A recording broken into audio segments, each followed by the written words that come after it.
Ricky Flex, we are going to hop into the Rotten Tomatoes. We are going to hop into the IMDb and synopsis. But I do want to talk about Blame Pie. Who is most responsible for this movie failing? And Ricky Flex, I am willing to give 100% of the blame pie to Sony. 100% of the blame pie. They are the reason this movie was DOA. They are the reason for the lackluster box office success.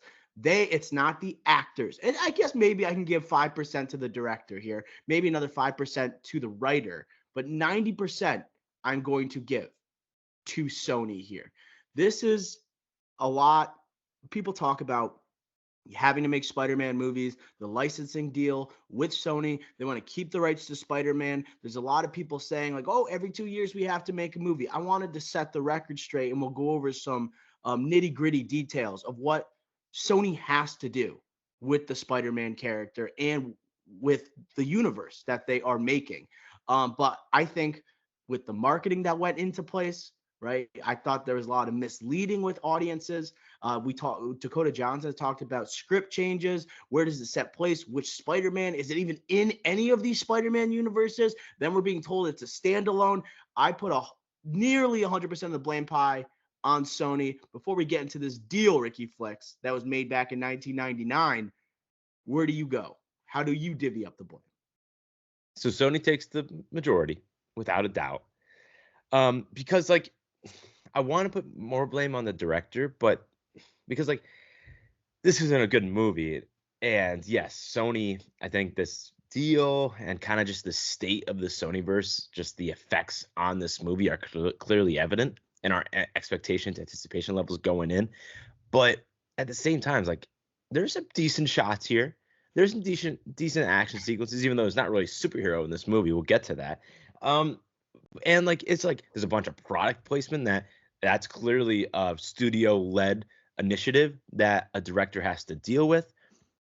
I would put more of the blame on the writing because the dialogue here, I cannot say that's Sony's fault.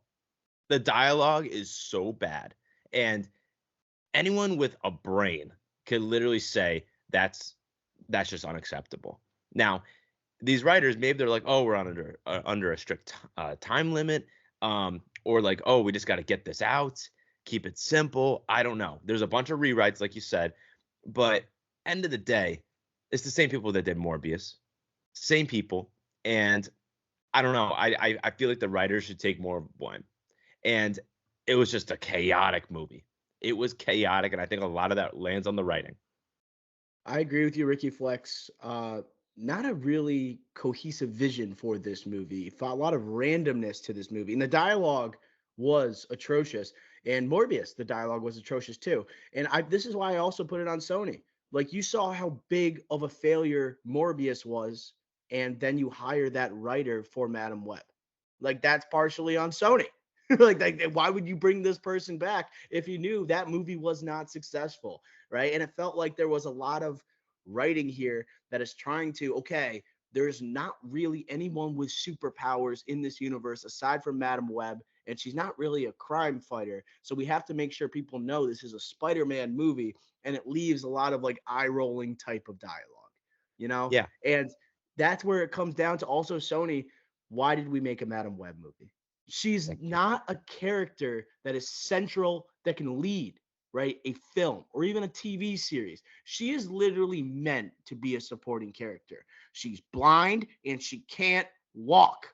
And then you guys have this like origin story for Madam Web, right? Trying to explain how she gets to that point, and you don't even surround her with necessary superheroes. That's the point of Madam Web. She's a connector of time and different spider people, but you don't even get the spider people here, right? It just was a gross, I guess, direction to head with this like Sony universe. This is the first hero-led Sony Marvel project. First one. We've had Venom and we've had Morbius. We have Kraven on the way. They decide, okay, let's go with like a hero, right? Or someone that is not a villain in the Spider-Man universe. And you think of Madam Web first. You think of all the characters you could play with the with Spider-Verse, with the popularity that's been. You have the Spider-Man Noir series coming. Nicolas Cage rumored, right, to be leading that series, that would be exciting, right? We'll keep tabs on that. But to pick Madam Web, and you look at her and you think of Spider-Man the animated series, and you think of like, how is this person going to lead a movie? It is DOA. It's DOA before even the trailer came out, and then the trailer comes and it's absolute disaster. Before this announcement a couple years ago that there's going to be a Madam Web movie, my only thoughts around Madam Web was that she was the creepy old lady in the Grandma. Spider-Man animated series. That's what it was. I haven't rewatched a Spider-Man series since Disney Plus came out. And to my recollection, I didn't even remember if she was a good or bad person because I was just so creeped out still, you know? So like you tell me this person, again, who I don't have a good recollection of, deserves their own movie. Like this isn't Craven the Hunter. Craven the Hunter at least has some qualities and some interesting like behind the scenes background origin stories that you could kind of put together and then great like a leading caliber type of villain. Madam Web's not a leading caliber type of hero / superhero character in any type of project. Like Craven the Hunter can be, in this age of the anti-hero, Craven the Hunter could be. So I see that vision. Morbius, I also see that vision, even though obviously it didn't work out.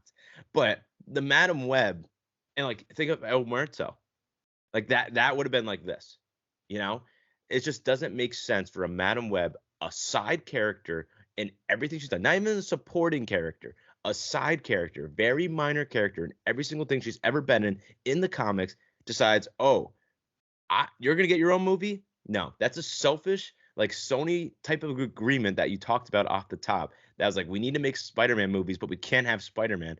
What are we going to do? And, let's just try to incorporate some spider type of characters here. And it just completely fell on its face. Yeah. And this character does not fight. It's literally, as I said, very sedentary, like sits blind, lets other people do the work. And you don't have other people doing the work because you're misled that you're going to have 3 Spider-Women in this movie, right? And so then you rely on her predicting the future, right? Looking 10 seconds ahead and then being able to predict the movements of the villain. It's only going to get you so far. Dodge. It's only going to get you so far. It's not like you can physically overpower the villain. And you got to rely on a really crazy stunts, some like you have to go to settings that have like firework like warehouses. You got to rely on using basically a car as a part of Madam Web's utility belt for her to take out, right? It's her main weapon.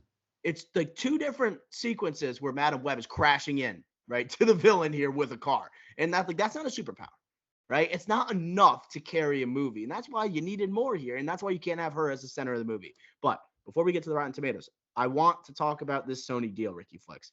So back in 1999, Sony made an agreement, acquired rights to Spider-Man. Okay. So there was a condition that required the studio to start production on a dedicated Spider-Man movie within a stipulated time frame that works out to every 5 years and 9 months. All right. Every 5 years and 9 months, right? It has to begin production on a Spider-Man project. If Sony is to miss that target, the studio can lose a major piece of its IP portfolio. So then there came 2014. We had the WikiLeaks, right?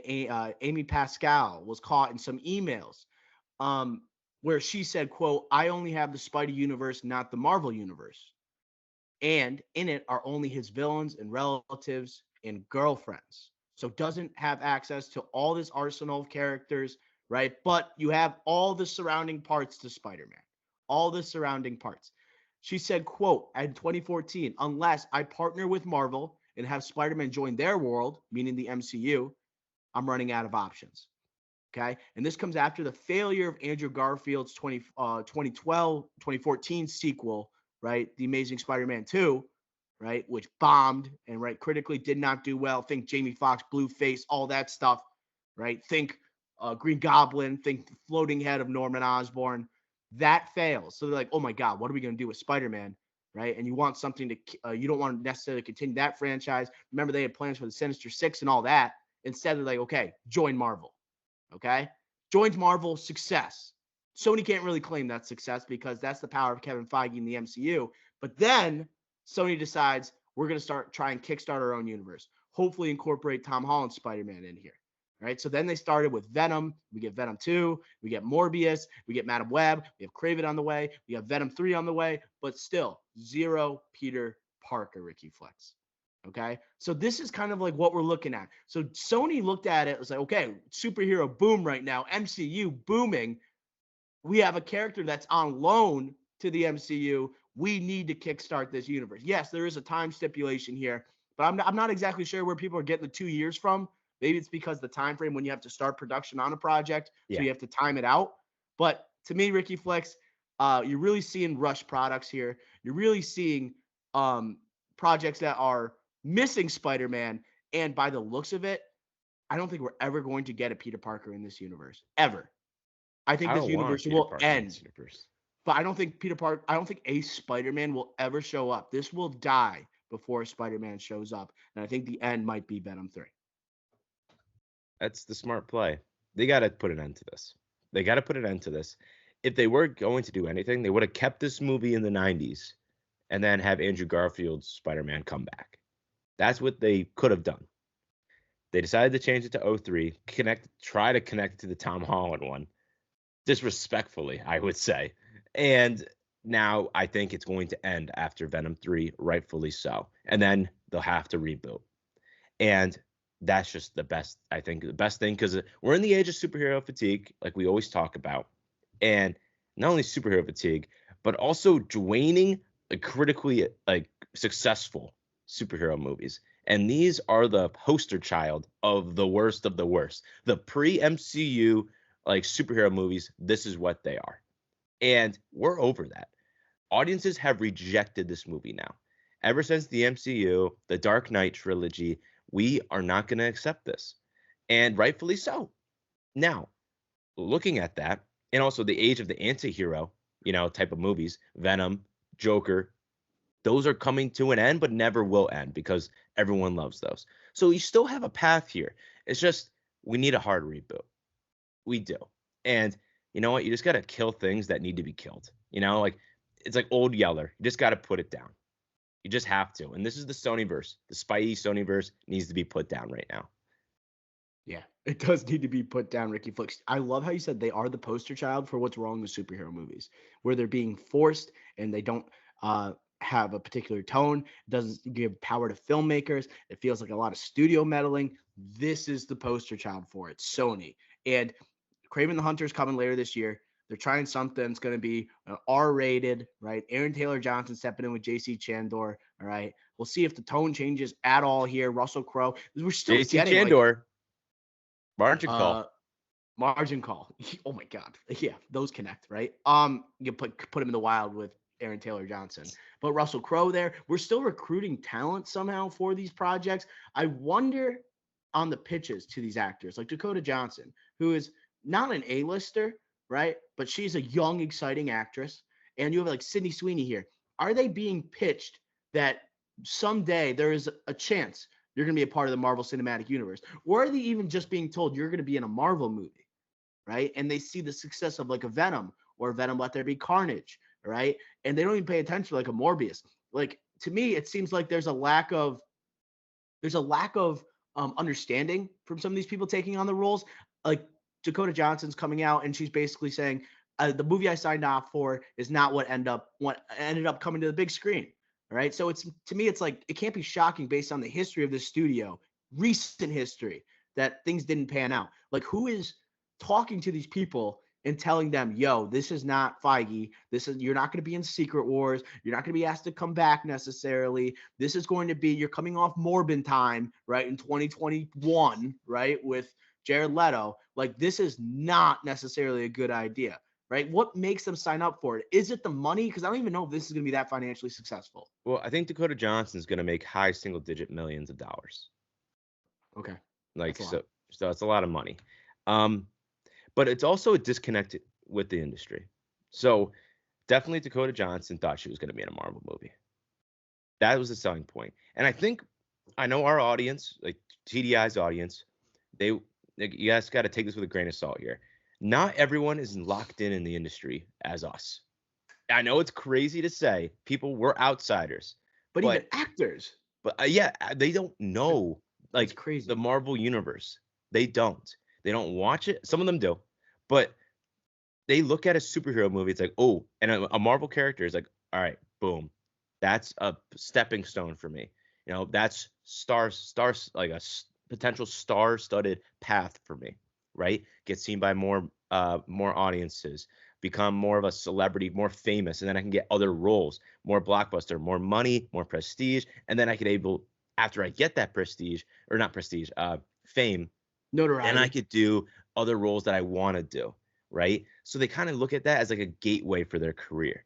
So they look at this, again, not Marvel fans like us, not in tune with what's going on in the MCU, and they take on this role for that fame and also the dollars, but that fame. So then down the road, they can make, I don't know, like another like smaller type of project that probably will be more critically successful. So again, they're just not locked in. And it's crazy because you could say, oh, what about their agent? Well, their agent's not locked in either. They think I they are, feel but like like out of Sony, anyone, the agent should be. Like the right. agent's not giving sound But advice. again, you have to look at this, like not just the Sony verse. Take a step back. Look at Sony Spider-Man movies in total. They have more successful Spider-Man movies than not. Spider-Man 1, Spider-Man 2, The Amazing Spider-Man. You could say Venom was sort of successful, even though Oh critically, yeah, it made but almost $900 million, dude. yeah, look at the 2 Spider-Verses so far. That's 6. And then you could say the flops, Spider-Man 3, Amazing Spider-Man 2, Morbius, and this. So you could say they had more hits than misses. And you could kind of count the Tom Holland movies, even though they are Kevin Feige, those are Sony movies. So again, agents are like, we could find magic here. So again, they are not looking at the landscape like we are. They're just not. And that's a problem in the industry too, where we have this kind of superhero kerfuffle going on, and Yeah. it's not good. That's why we got to kill this thing. We have to kill it. You got to look at only recent history though, because like those movies you're talking about, like Spider-Verse, Spider-Man 1, Spider-Man 2, Spider-Man 3, and then like even the first Andrew Garfield movie. What's the difference? They have Spider-Man in it. That's the thing. They have Spider-Man in it. And like trying to build this universe with like almost hoping and wishing that Spider-Man will someday show up in one of these movies. That's why it's got to end with Venom 3. And I said this universe should have ended with Morbius, right? Just it was over. Like once you have that movie in your filmography, you're dead, right? It just shows you're not serious people, right? Logan Roy, Yes. rest in Yeah, peace. and the director here, she directed some episodes of Succession. Let's not forget. And you slap Amy Pascal and Sony on a Tom Holland movie, but we know in our heart of hearts they're not saying shit, right? Yeah. There's no studio meddling with Sony. They're passing it on to like the powers that like the MCU and Kevin Feige, and they know they're gonna handle it like properly, more likely than not, right? And that's why you need to end this with Venom 3, right? The most successful franchise, quote unquote. It's the only one that's had a sequel, right? It's the only one that's gonna have a trilogy, right? And then you need to wait until the Spider-Verse movies end, and then you have to have a Miles Morales universe. That's what you're waiting for. That's where you can have the success of maybe like a Tobey Maguire type of Spider-Man trilogy. Even what Tom Holland's doing, you can have you have all these supporting characters, 900 supporting characters, so like relatives and villains and supporting whatever, and then you can have your Spider-Man, something that you don't necessarily give to the MCU, right? You have to hold on to Miles Morales if you can, if you're Sony, right? Somehow, can you hold him past Secret Wars and not loan him to the MCU? Because Feige's chomping at the bit to get Miles Morales. They can't Tom give it to Holland. him. They have to Tom stand pat. Holland is reportedly signed on 4, 5, and 6 Spider-Man, all going to be a part of the MCU. Have to be a part of the MCU. He's a central figure. They need him, right, as star power in the MCU, right? The character itself. And Right? And Spider-Man with that's the why X-Men, Fantastic Four connections, they need him. they need him. And Miles Morales, you cannot give up because that is the key to your future success, right? They're going to power through. They're powering through these next 2 movies. Venom 3 already in production. There's no stopping. It's happening, right? But Miles Morales is the key for them. And